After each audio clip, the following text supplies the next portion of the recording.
This is my 2020 GT4. And I've had it for about 4,000 miles. I know that doesn't seem like much, but it's been about a year and a half, and it's been really awesome. I mean, I love this car to death. I'd probably drive it more, but I'm always like still kind of nervous driving it. Like, it's probably the most expensive car I've owned, and probably will be the most expensive car I own for a while. And I'm a little nervous. I can't lie.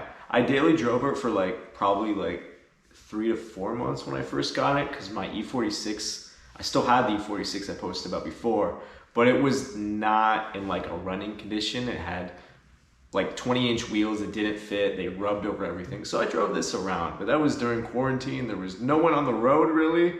I was pretty much the only one in my office. So I didn't really worry about it, but I really don't like parking this thing in parking lots and public areas.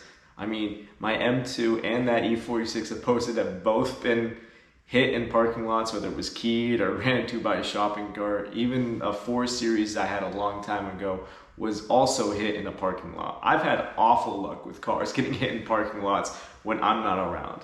So that makes me a little nervous. And while this car is PPF'd, it's only on the front portion and then the rocker panels and a little bit behind the rear tires. It's like their track pack. I think there's a 6-inch strip on the roof, but of course a 6-inch strip on the roof doesn't really matter because I got a chip right behind it. But besides my nervousness driving this car, I absolutely love it. I've taken this car on Sebring.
Taken this car to Monterey Car Week, one of my favorite car events, and ripped it through the canyons there.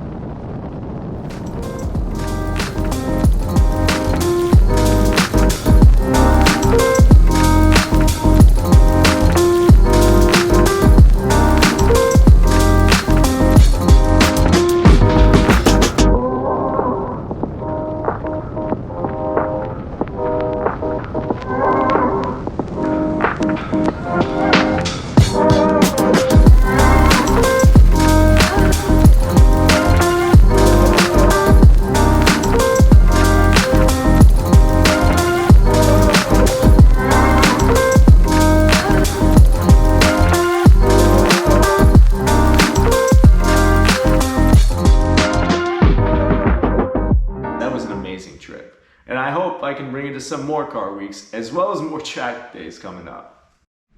I'll go ahead and give you an actual walk around of the car. I know before it pretty much just made a little montage that was probably awfully edited, but you know, I'm doing my best out here.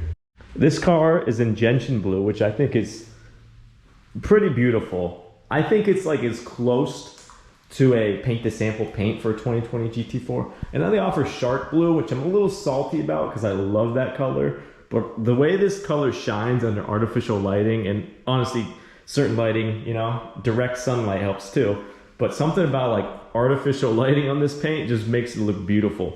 It kind of reminds me of San Marino blue when it's in my garage. But I love it. I spec black wheels. I didn't get carbon ceramics, which honestly I don't regret, but they are a cool option, I'm not gonna lie. And I honestly didn't think these brakes would squeak as much as they do, but they squeak a lot. And also, I'm normally not a blue and red guy. I think it's like Spider-Man, Superman. But this, some reason, this dark blue just works so well with the red, in my opinion at least. And going to the interior, I had to follow the red, so I did the full leather, so no plastic showing on the door cards or the dash. Went with the red seat belts, of course, to match that. And honestly, I think while I might pass on carbon ceramics, you cannot pass on the sport bucket seats in this car. It's a must-have for any GT Porsche, in my opinion. I also went with red gauges, which I was a little on the fence, but now that I got them, I'm really happy I went with them. But I did get the Sport Chrono in black because I think it would be almost too much of a pop on the dash. I don't love the way that looks, but I do like the option. So I'd rather keep it black and be a little bit understated. Since it's a 2020, it only comes in a manual, and I think that's the only way you should spec a GT4. I think the PDK isn't bad, but I'll stick with PDKs in RS cars, in my opinion. Those are meant to go fast as can be. This is meant to be enjoyed on a nice road or someone who's not trying to break records on the track. The only thing I've done to the interior really is add these bolster protectors, because they do get beaten up because you kind of slide right over this getting in this car. But other than that, I haven't touched the interior. I haven't even detailed it since I got it, which for someone like me, that's a little strange because I'm pretty anal about the way my cars are. But it just doesn't ever look like it needs to be clean, so I don't go at it.